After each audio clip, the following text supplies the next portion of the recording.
আমারও পাখির মতো দুইটা ডানা ছিল, সবসময় উড়ে বেড়াতে ভালো লাগতো। সবাই বলতো মেয়ে মানুষের নাকি মেপে মেপে পা ফেলতে হয়।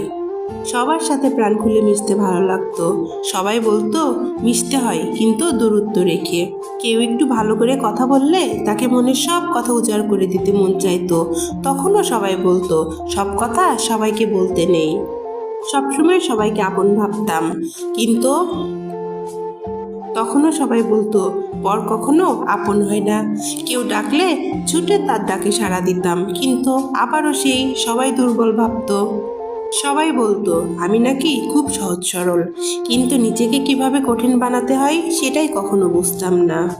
আর জীবনের অনেকগুলো বছর পার হয়ে গেছে, এখন আর আমাকে কারোর এগুলো বোঝানো লাগে না। নিজে থেকে একা থাকা শিখে গেছি। এখন আর কারোর ভালোবাসা পাওয়ার জন্য চিৎকার করি না, খুব অল্প বিষয়েও কান্নাকাটিও করি না।